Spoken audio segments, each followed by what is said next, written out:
horas em ponto e vamos começar uma aula de prática jurídica, de prática no papo.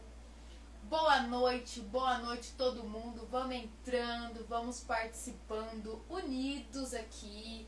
Mais um dia, mais uma aula e o Papo Jurídico hoje está de volta. Estamos de volta com as nossas aulas práticas. Sejam muito bem-vindos todos, tá? Para quem ainda nunca assistiu uma aula aqui de prática jurídica, esse é o clima, essa é a nossa aula aqui de prática. Sejam muito bem-vindos mesmo. Eu estou muito feliz em estar de volta com todos vocês, porque fazia um pouquinho de tempo já que a gente não tinha as nossas aulas aqui de prática jurídica, mas agora nós estamos de volta. O tema de hoje é formatação de petições, mas você que já está aqui acompanhando, eu quero falar uma coisa muito importante. Lud, eu vou sim assistir sua aula, mas eu vou ficar um tempão aqui assistindo para você falar de formatação de petições no sentido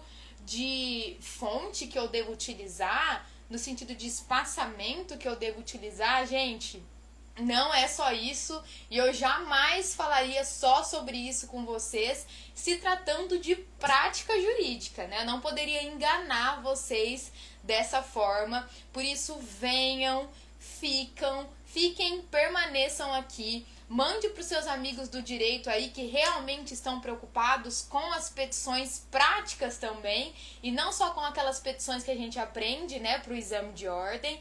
Fiquem aqui, vão aprender bastante, vamos chegar. Eu espero que o áudio e tudo esteja ok, porque eu fiz uma loucura aqui para conseguir apresentar tudo isso para vocês. E a partir da semana que vem, lembrando que essas aulas são semanais, tá? Não se esqueçam disso. Toda terça-feira, a partir das 19 horas, estaremos aqui firmes e fortes para as aulas de prática, e a partir de semana que vem eu vou disponibilizar o material aqui da aula para vocês. Vou deixar depois o link para inscrição. Fiquem tranquilos, tá? E a gente só tem aí data para começar, não temos data para acabar, porque tema de prática jurídica, gente, é o que não falta para vocês.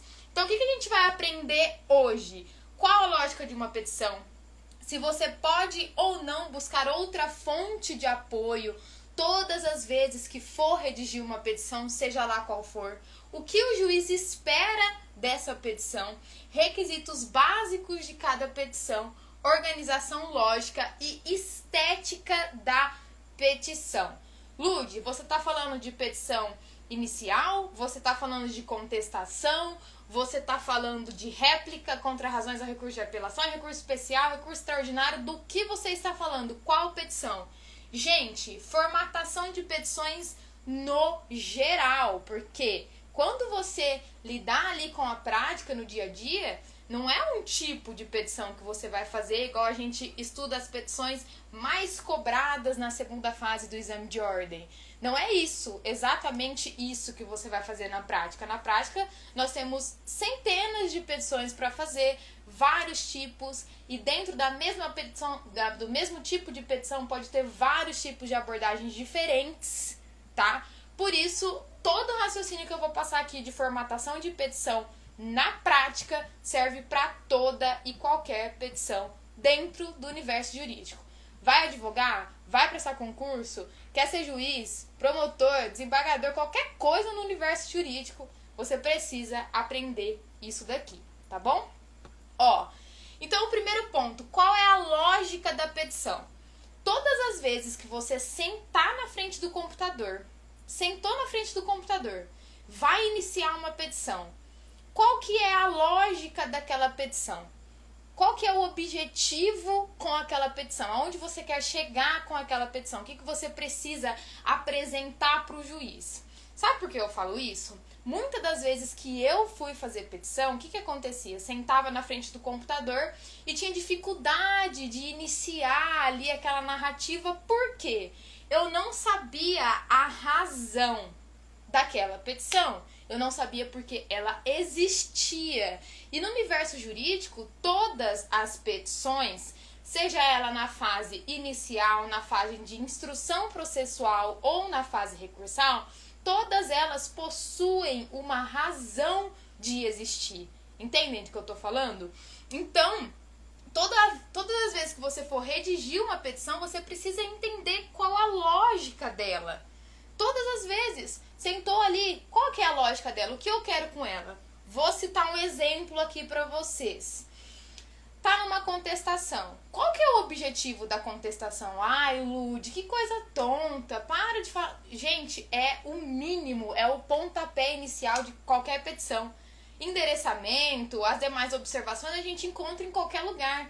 Mas qual que é o objetivo dela? Da contestação. O que você tem que fazer? O que você espera por meio da contestação?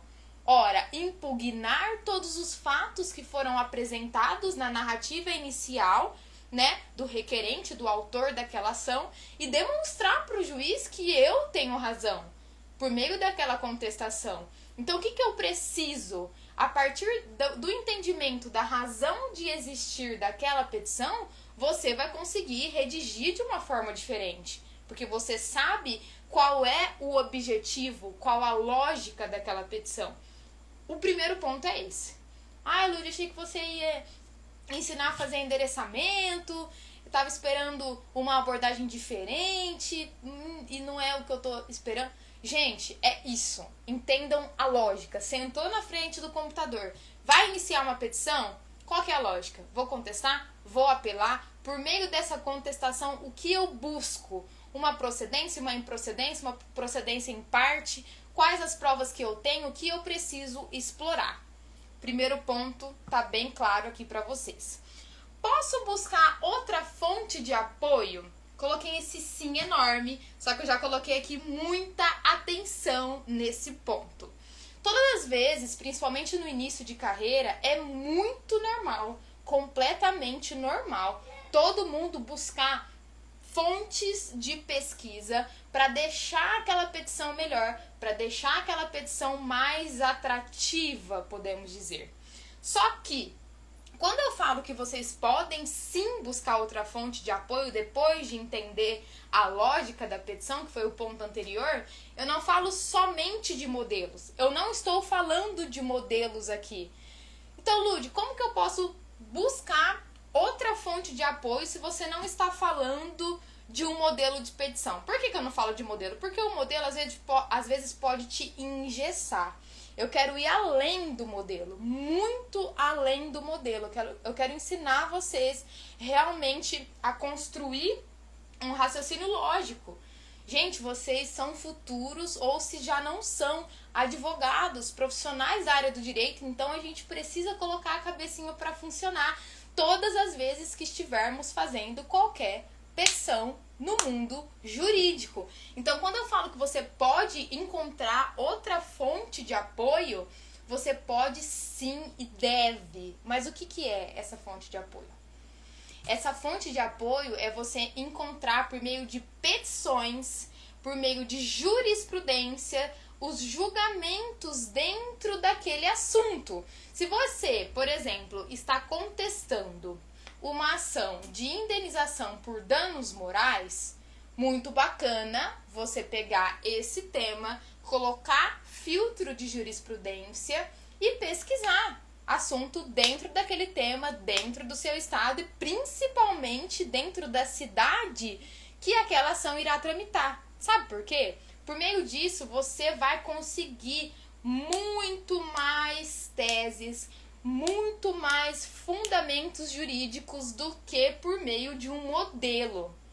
Tem modelo na internet? Tem milhares, centenas de modelos. Mas eu não poderia falar aqui para vocês que depois de entender a lógica de uma petição e o porquê que ela existe, você mandar um modelão lá na internet.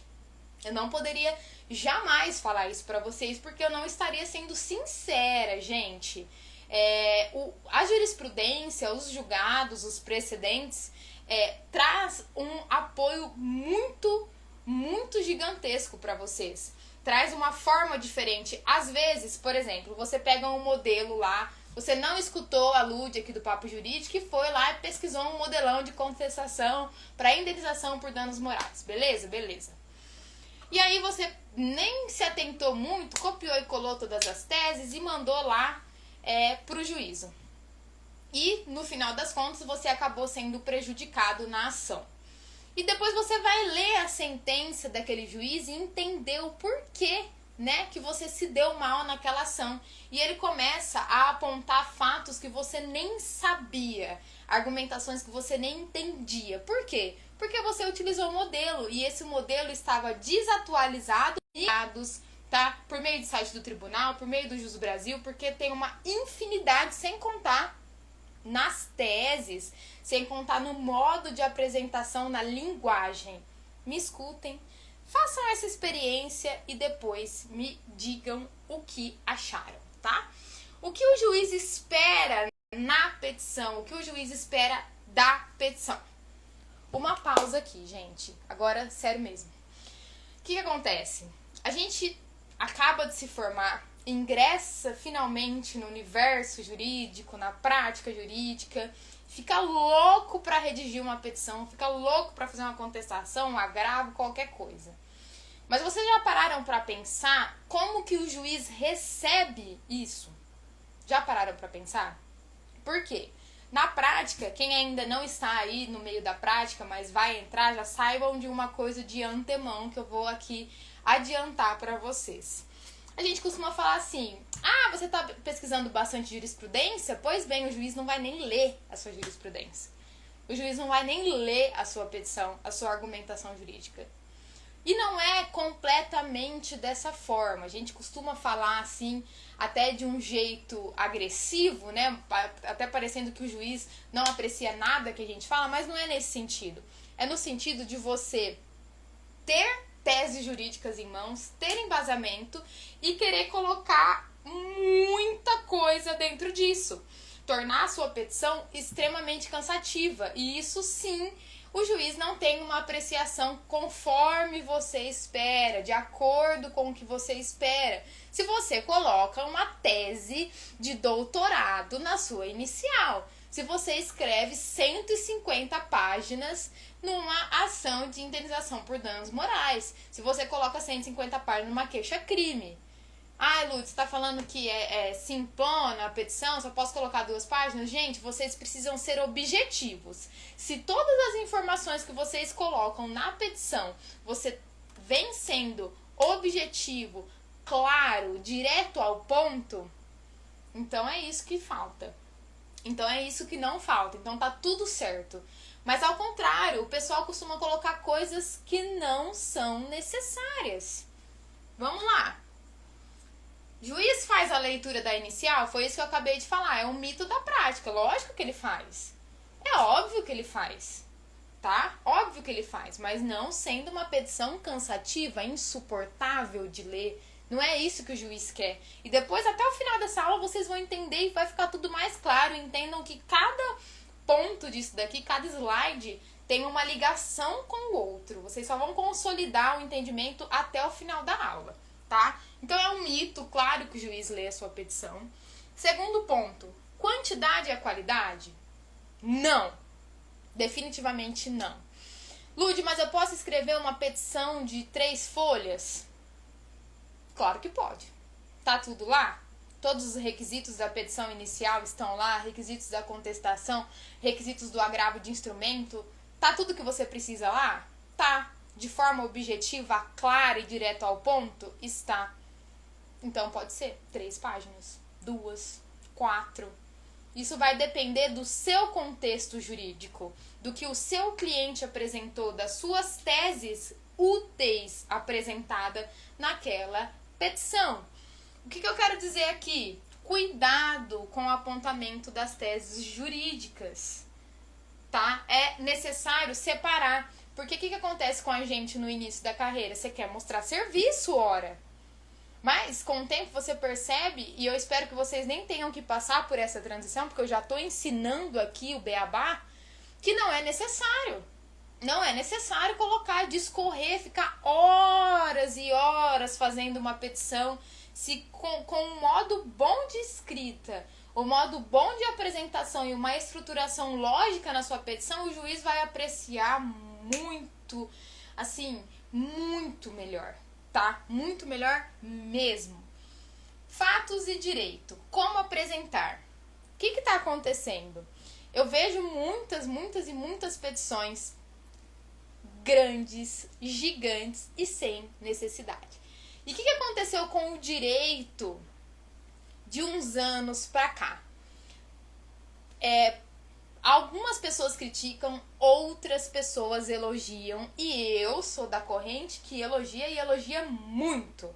É claro que alguns apontamentos a gente gosta, sim, de colocar fundamentos e teses perfeitas, e isso eu nunca vou discordar de vocês, mas tudo isso tem que ser dentro de um limite, gente, porque de uns tempos pra cá, tudo tem ficado mais resumido, tudo tem ficado um pouco mais enxuto, objetivo. Eu não sei se vocês já ouviram falar em petição, né, em visual law, eu acho que é isso que fala, né? Meu inglês já não tá aquelas coisas, mas eu acho que é nesse sentido, esse termo mesmo. Eu já deixei até o nome aqui pra vocês. O que é isso? É você colocar por meio de outras formas na sua petição um modo de apresentação direto ao ponto. Sabe aqueles documentos que a gente junta na petição inicial, só que anexo lá no protocolo, que fica depois da petição inicial? O que vem acontecendo nos dias atuais? Ora, se é um documento extremamente importante, por que eu não posso adicionar esse documento no corpo da petição? Por que eu não posso demonstrar para o juiz ali, isso é isso é aquilo, deixar de modo transparente, deixar de modo claro? Gente, o direito tem mudado demais e, na minha opinião, tem mudado para melhor. Isso é um avanço que nós temos. Antes, o que as pessoas apresentavam por meio de petições gigantescas, enormes, hoje elas são objetivas, claras, direto ao ponto, que o juiz, o que ele demora cerca de 5 horas o que ele demoraria cerca de 5 horas para apreciar uma petição de 100, 200 páginas, com essa questão inovadora, né, visual, muda demais. Vamos supor que o juiz ali 4 horas da tarde vai falar, deixa eu dar uma olhada aqui, vamos ver se eu já consigo despachar nos autos desse processo. Aí na hora que ele abre tem 150 folhas numa inicial, ele vai falar, não, amanhã eu faço isso daqui. Não, amanhã, e às vezes ele despacha lá falando, não nesses termos, né, gente, em termos jurídicos, mas ele pode falar assim, demonstra de uma maneira melhor aí, porque eu não tô entendendo o que você tá falando. Quais são os fatos controversos, quais são os fatos incontroversos, eu preciso saber, porque escreveu, eu não entendi nada, porque você acaba se perdendo em meio àquela petição, acaba ficando uma coisa bem sem lógica, entendem?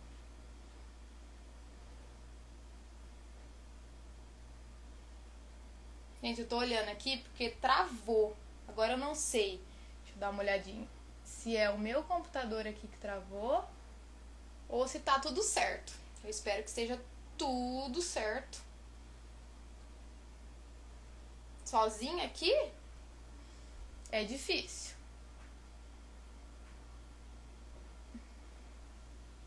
Tá tudo certo, tá? Então, eu espero que vocês tenham entendido disso, do que o juiz espera, do que o juiz quer ver dentro daquela petição, se está certo, se não está certo, entender e adicionar essa questão mais prática, mais direto ao ponto, porque sem dúvida vai fazer muita diferença na sua vida, tá? Outro ponto, Lud, já entendi sobre objetividade, eu já entendi sobre ir direto ao ponto, já entendi sobre estruturação, já entendi do que o juiz espera da minha petição, mas e o básico?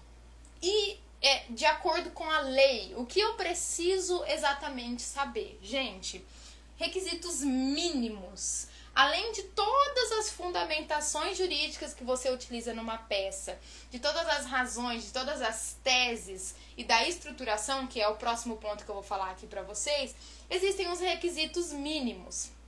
Lud, Quais são esses requisitos mínimos que você quer apontar aqui hoje e agora para mim?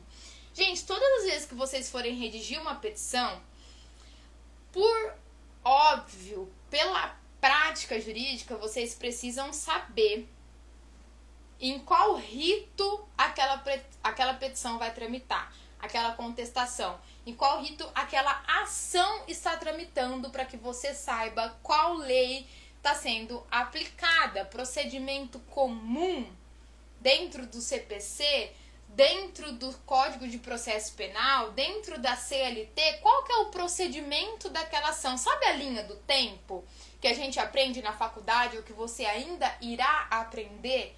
Em qual linha do tempo está aquela minha petição? Em qual fase? Porque dentro disso vocês vão entender o que são os requisitos mínimos para aquela petição. Lúdia, eu ainda não entendi. Eu preciso que você seja um pouco mais clara. Vamos lá.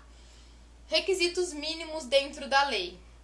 O artigo 319 do CPC é bem claro, anotem aí depois para vocês pesquisarem. Por quê? Lá ele coloca em um rol todos os requisitos que devem estar presentes em uma petição inicial. Então, assim, de acordo com a lei, Lud, fiz a minha petição, vou soltar, vou distribuir, vou protocolar. O que eu faço? Ora, o mínimo é a gente entender aquela petição dentro da lei seca, o que precisa. Se você vai interpor um agravo de instrumento lá no tribunal, o que você precisa para interpor esse recurso? Quais são os documentos necessários? Você precisa, porque se o agravo de instrumento é diretamente no tribunal, como fica o processo daqui? E se o processo for físico, eu tenho que informar nos autos do processo aqui, de primeira instância, que eu interpus um agravo lá? É isso. Esses são os requisitos mínimos que a gente encontra na lei seca. Então, todas as vezes que vocês forem redigir uma petição, vão para os requisitos mínimos e pesquisem, tá? Organização lógica, gente, aqui não tem nenhum dado, é meramente ilustrativo para vocês entrarem aí no clima da aula mesmo. Mas organização lógica, nem tudo se resume em fatos, direitos e pedidos. Na prática, tudo muda. O que você precisa? A organização lógica dos fatos, direitos e pedidos muda a apreciação do juiz. Lud, pelo amor de Deus, o que você está querendo dizer com isso? O que é organização lógica? Gente, por mais que quando você vai atender um cliente, ele te dá várias informações, às vezes ficam informações esparsas demais, distantes demais. O que eu quero dizer com isso? Às vezes o juiz fala assim, às vezes o seu cliente fala assim, perdão, aconteceu isso. Você tá aqui, anotando, tudo certinho, bonitinho, conforme eu ensino lá na mentoria de prática jurídica. O atendimento ali, tá fazendo tudo bonitinho, tudo certinho. E ele fala, não, mas antes disso aconteceu isso. Mas você anota ali depois, porque é um mero rascunho. Quando eu falo de organização lógica, é disso que eu estou falando. Na hora que você for apresentar os fatos, gente, aquilo precisa ser muito estruturado. Imaginem a responsabilidade que você tem por trás de uma petição. Ora, você vai redigir um documento que vai parar na mão do juiz. Precisa ser muito bem estruturado. Às vezes, conforme vai passando o tempo, a gente não tem noção do que a gente está fazendo. Gente, vocês irão redigir petições para um juiz. Você não tá falando no WhatsApp, você não tá tendo uma conversa informal, você não está na aula de prática jurídica. É hora de aplicar, é hora de conseguir delinear, colocar tudo ponto a ponto dentro de uma petição. Organizem. Por que eu não sou a favor do fato, direito e pedido? Pedido tudo bem, né? Dos pedidos e requerimentos eu utilizo, que é muito melhor do que só o pedido. Mas por quê? Eu costumo colocar nas minhas petições para deixar claro para o juiz a ordem na qual as coisas aconteceram. Ordem, gente. Dos fatos. Aí você coloca do contrato pactuado, do descumprimento contratual, da tentativa de negociação extrajudicial e tudo mais que tem dentro de uma narrativa jurídica, dentro do seu problema, dentro do problema do seu cliente. Porque fazendo isso, vocês jamais deixarão passar algum ponto importante dentro do direito também. Dentro do direito também, quando se trata, por exemplo, de uma situação dentro do CDC, do Código de Defesa do Consumidor, por onde você tem que começar a sua narrativa? Ora, da aplicação do Código de Defesa do Consumidor, da inversão do ônus da prova. Depois você vem da configuração dos danos morais, da configuração dos danos materiais. Eu tô falando o nome de teses aqui, gente, só a título exemplificativo, tá? Eu não tô dando, assim, uma petição aqui, um modelo para vocês seguirem. Mas é a título de exemplificação. Vocês entendem? Espero que sim. E, inclusive, a aula, quando terminar, pode mandar direct lá pra mim, perguntar se tiver dúvida. Tô aqui pra isso, viu? Pra ensinar vocês sempre. Mas entendem o tanto que isso é bacana, o tanto que isso é construtivo e legal? Porque vocês não vão deixar passar nenhum ponto. É esse o X da questão. Imagina só se você não segue uma estruturação lógica, uma organização lógica na sua petição e esquece uma coisa que não pode faltar. E o processo vai para a instrução. E aí lá na hora da audiência você fala, não, excelência, nas folhas tal tem isso. E o juiz vai lá e não tá. Por quê? Porque você esqueceu de colocar. Você comeu bronha. Tem como solucionar? Não tem. Aqui é prática. Aqui não tem como. Aqui não tem como solucionar. Entendem o que eu tô falando? Então é muito importante essa organização lógica. É muito importante vocês criarem aí dentro da sua prática e dentro da sua autonomia profissional essa estruturação. Eu nunca vi nenhuma pessoa reclamando desse tipo de estruturação. É muito bom utilizar. Ah, Lud, não quero deixar a minha petição cheia de tese, de título, né, de subtítulos. Mas eu já vi como que os meus mentorados pegam essa dica aqui. Porque cada um tem um jeito e isso não é errado. Eles colocam os tópicos, sim, mas eles criam narrativas, muitas das vezes, e depois apagam os tópicos. Só para não esquecer, tá? É só essa questão de estruturação, organização lógica mesmo. Último ponto, inclusive o ponto que vocês acharam que ia ser a aula toda, né? A estética da petição inicial, a formatação da petição, né? Inicial, contestação, recurso de apelação, qualquer uma. Pensaram que eu ia dar aula de formatação só, né? Vocês não me conhecem ainda.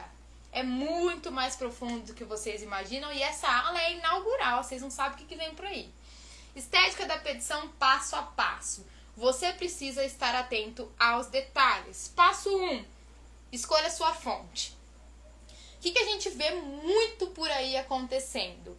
As pessoas querem chamar a atenção do juiz de tudo quanto é forma. É por meio da fonte que você vai chamar a atenção do juiz? Não. Se você coloca uma fonte enorme, se você coloca uma fonte difícil de visualização, você afasta o juiz da sua causa e você vai se atrapalhar depois, porque você vai entender aqui mais pro final da aula do que eu tô falando. Evite fontes de difícil compreensão ou enfeitadas demais. 2. Não utilize muitos destaques. Eu sei que tem hora que a gente tá escrevendo ali a petição inicial e dá vontade de colocar um gif, um negócio pulando assim, sabe? Uma figurinha chacoalhando algumas coisas, uns glitter, né? Pra ver se o juiz olha e entende ali a nossa versão. Eu sei que dá vontade, né? Logo nós, né? Geração do século XXI, que gosta de uma figurinha, que gosta de um gif, né, gente? Mas não pode, né?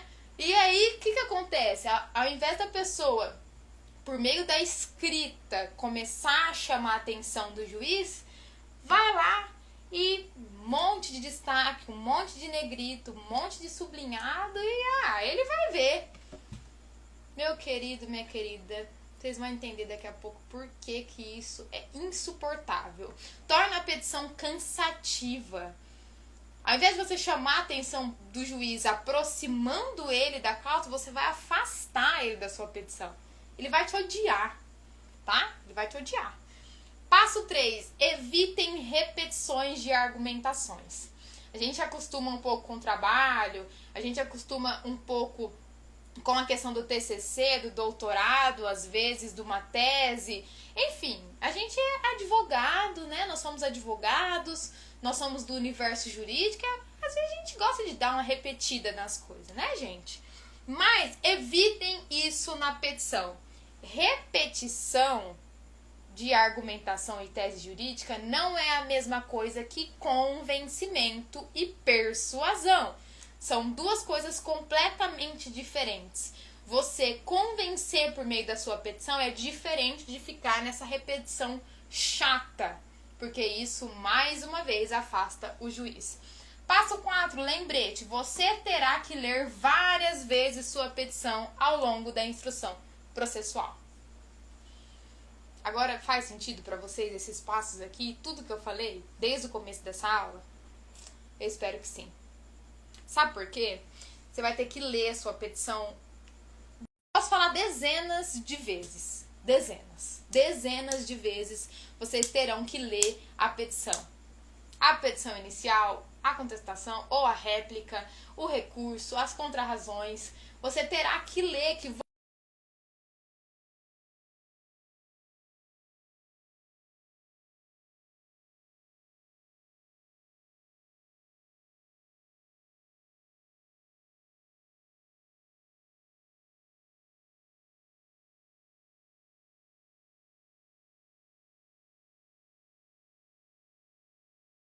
gente, quero sumir dessa petição agora, quero desaparecer, não quero mais fazer esse prazo. É muito cansativo. Então, assim, se eu tenho que voltar lá no começo para entender um contexto jurídico ou até mesmo para trabalhar em parceria e dividir os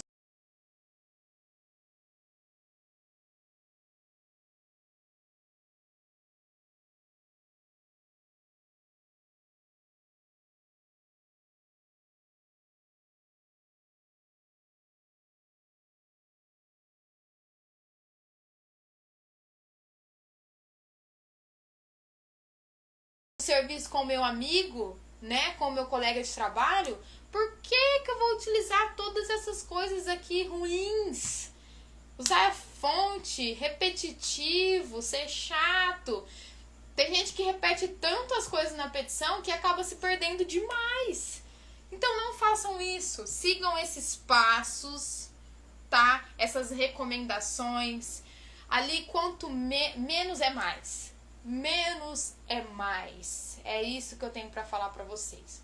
Direto ao ponto, sem deixar faltar qualquer coisa. Não vai falar assim, aprendi lá com a Lud que é só fazer qualquer coisa que tá tudo bem. Não é isso. Não é isso.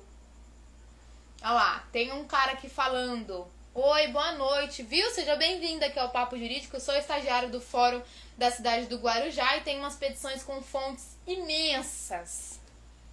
Gente, assim... Lud, vi uma petição sua, tava assim um destaquezinho. Gente, uma coisinha ou outra, eu não sou contra. Mas, ultimamente, eu tenho mudado demais o meu estilo de petição. Às vezes eu faço para algum colega ou faço pro escritório e aquela pessoa responsável vem e altera tudo, coloca negrito, coloca... Mas eu não gosto e não recomendo. Eu, como uma mentora de prática jurídica, eu não posso falar que o juiz gosta disso. Eu já vi petição pintada. Pintada. Pink. Verde. Amarelo. Gente, por favor. Por favor. Peguem 2 petições um dia pra ler. Vai, procura qualquer nome aí na internet e pega vários processos pra ler. Entendem? Vão entender um pouco do que eu tô falando na prática. Pega 2 petições. Uma bonitinha, com fonte bonitinha. E a outra cheia de destaque, verde, amarelo, azul, branco. E fonte incompreensível e tudo mais. Depois vocês me falam.